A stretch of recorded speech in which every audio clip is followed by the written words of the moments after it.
UPSC न जाने कितनी बार कितनों के सपने तोड़ देती है और यूपीएससी शायद जब भी करीब पहुंचता हूं छोड़ देती है। हर बार अपने वेरिएशन के लिए जाने जाने वाला यूपीएससी एक बार फिर से इसी तरह का एक वेरिएशन अपने पेपर में लेकर आया है और इस बार इस पेपर के बारे में बात क्या करना है। पेपर के बारे में तो बहुत सारे लोगों ने आप सबसे डिस्कस कर लिया होगा, लेकिन आज बात करेंगे कि क्या होता है ये और ये क्यों होता है और फिर ये जो पेपर होता है उसकी वजह से जो तुरंत के तुरंत पेपर देखते ही जो दिमाग पे इफेक्ट पड़ता है और आपकी पूरी की पूरी तैयारी धरी रह जाती है, क्योंकि इस एकदम से पेपर का पैटर्न, क्वेश्चंस का पैटर्न बदल जाता है। ऐसे वक्त में आप क्या करेंगे? जब घर आते हैं और आपको वही क्वेश्चन दिखता है और आपको लगता है कि ओफो मैंने ये क्वेश्चन छोड़ दिया, जबकि तुम्हें पता रहता है ये ऐसा क्यों होता है। तो आज इन बहुत सारे पहलुओं पे बात करेंगे, क्योंकि पेपर की एनालिसिस और आंसर राइटिंग तो आपको मिल चुकी है। कट ऑफ के बारे में थोड़ी बहुत बात कर लेंगे कि इस बार का सिनेरियो देखते हुए कट ऑफ क्या होगा, इन सब चीज़ों पे बात जरूर कर लेंगे। इससे पहले welcome to light of law. और जो साथी मेरे बारे में नहीं जानते हैं उनके लिए बस इतनी सी पहचान है कि एक यूपीएससी का मारा हारा और बस जो भी समझ लो। तो 2 बार मैंने मेंस लिखा और फिर भी उतने अच्छे नंबर नहीं आए क्योंकि हिंदी माध्यम का विद्यार्थी हूँ, और फाइनली हाई कोर्ट में वकील बन के अपना जीवन यापन कर रहा हूँ और बाकी की तैयारियाँ जो भी हैं वो तो खैर पार्ट ऑफ लाइफ है।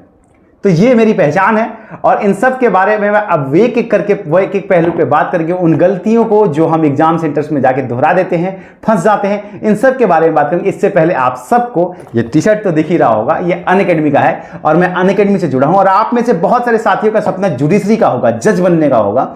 अगर आप में से किसी भी साथी का जज बनने का सपना है तो अनअकैडमी आपके लिए बिल्कुल सुनहरा ऑफर लेकर आया है। मेरा कोड है अमित लॉ 10, लिंक्स मैं आपको डिस्क्रिप्शन में दे दूंगा, आप वहां जाइए, आपको फ्री जुडिशियल क्लासेस मिल जाएंगी, साथ ही आपको बहुत सारी चीजें और भी मिल जाएंगी, जैसे आपको इंटरेक्टिव लाइव क्लासेस मिल जाएंगी, poll of learner, raise a hand, never miss, आपके क्लासेस ना मिस हो इसके लिए आपको रिमाइंडर भेज दिया जाएगा, लेक्चर की नोट्स पीडीएफ में मिल जाएंगे, एनी टाइम एनीवेयर आप पढ़ सकते हो। साथ ही आपको जुडिशरी के लिए जितने भी इंपॉर्टेंट सब्जेक्ट है, चाहे इंडियन कॉन्ट्रैक्ट एक्ट हो, सिविल प्रोसीजर लॉ, मतलब IPC, CPC, evidence act, local laws, CrPC, सब चीज आपको जुडिशरी के हिसाब से आपको प्रिपेयर करके दिया जाता है। साथ ही बीच बीच में आपको डिस्काउंट्स भी मिल जाता है, जैसे अगर आप यूपी जुडिशरी के स्टूडेंट हैं तो 12 जून को आपको वहां पे बिल्कुल फ्री पीवाई की सीरीज मिल जाएगी आपको यूपी जुडिशरी के लिए। आपको सिर्फ अमित लॉ 10 मेरा कोड डालना है। अलग अलग दिनों पे आपको IPC, CrPC, CPC, evidence act, TPA, contract act, constitution and jurisprudence, इन सब का भी टेस्ट होता रहता है। तो अगर आपका जज बनने का वाकई सपना है तो अमित लॉ 10 डिस्क्रिप्शन में आपको लिंक दे दूंगा, वहां जाकर के आप ज्वाइन कर सकते हैं और मुफ्त में एक बार आप अपनी तैयारी को धार देने के लिए प्रयास कर सकते हैं और एक बार जज बनने के सपने के लिए आप वाकई तैयारी कर सकते हैं। आपको जरूर फायदा होगा। अमित लॉ 10 मेरा कोड है। तो ये तो हो गई जुडिशरी की बात, जिनका सपना है जज बनने का। अब आ जाते हैं ये यूपीएससी चीज क्या है। जब भी इसके करीब आते हैं ये हमसे दूर चली जाती है। ये इसकी जो सबसे बड़ी गलती है ना, कभी आप लोगों ने नोटिस नहीं किया होगा और आप कहेंगे कि भैया आप तो खुद ना कर पाए, हमें क्यों बता रहे? इसीलिए बता रहे हैं क्योंकि हम ना कर पाए।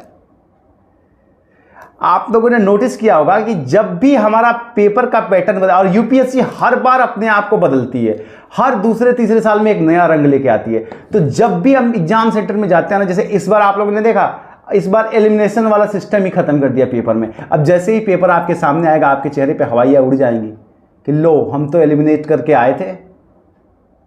तो सबसे पहला रूल है यूपीएससी का कि कोई भी स्ट्रेटजी नहीं, नो स्ट्रेटजी फॉर यूपीएससी। मेरी सीमित क्षमता है इसलिए मैं आपको सीमित बता रहा हूं, बाकी मर्जी है आपकी, माने ना माने। कोई भी स्ट्रेटजी नहीं, सिर्फ और सिर्फ पढ़ाई, फुल सिलेबस की।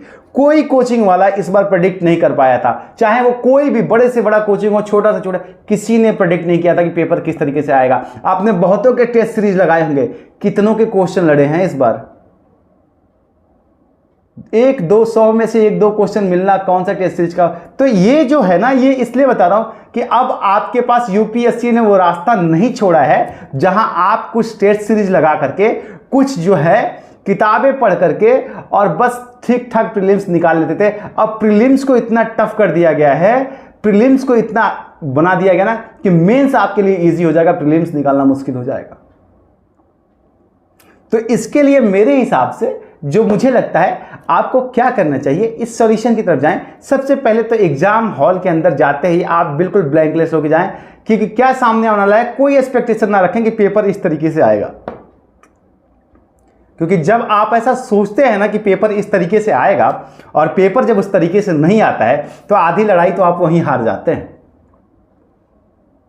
आपका कॉन्फिडेंस लेवल वहीं गिर जाता है। इसलिए हमेशा से जो होगा देखा जाएगा, जैसा पेपर आएगा वैसा देखा जाएगा, ये सोच के तैयारी कीजिए। और माफ कीजिएगा, और एक इंपॉर्टेंट पहलू इसका यह है कि आपको करंट अफेयर के लिए मजबूरन द हिंदू उठाना ही पड़ेगा। सॉरी टू से यही गलती मैंने की। मुझे लगा था कि द हिंदू ना पढ़ करके, हिंदुस्तान पढ़ के, कुछ और पढ़ के आपका काम चल जाएगा। नहीं चलेगा, क्योंकि द हिंदू में जो करंट, इस बार जो इन्वायरमेंट और इकोलॉजी का सब्जेक्ट देखो वो सीधा सीधा द हिंदू से सेंट्रिक रहा है।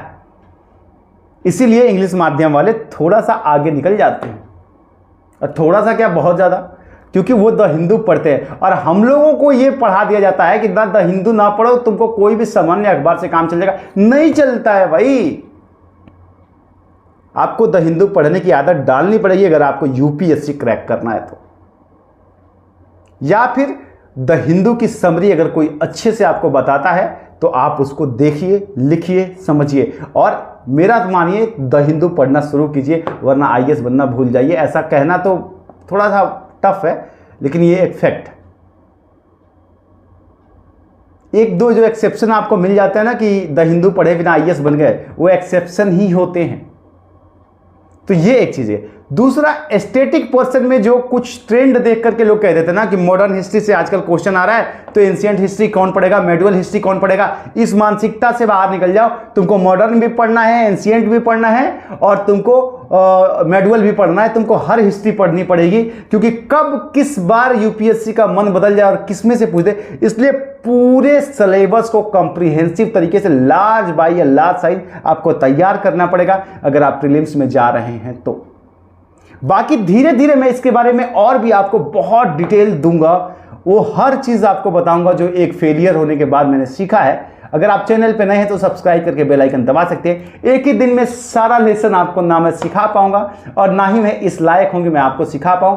अपना एक्सपीरियंस शेयर बीच बीच में करता जरूर रहूंगा और उम्मीद करूंगा कि इससे आपको फायदा हो। ना मैं आपको पीडीएफ नोट्स प्रोवाइड कराने वाला हूं और ना ही मैं आपको कोई ज्ञान देने वाला हूं, पढ़ाने वाला हूं यहाँ कल से बोर्ड लगा करके। बस सिर्फ और सिर्फ वो गलतियां आपको बताता रहूंगा बीच बीच में, जो कभी मैं करता था, कभी आज आप करेंगे और घर के सारे सपने बिखर जाएंगे।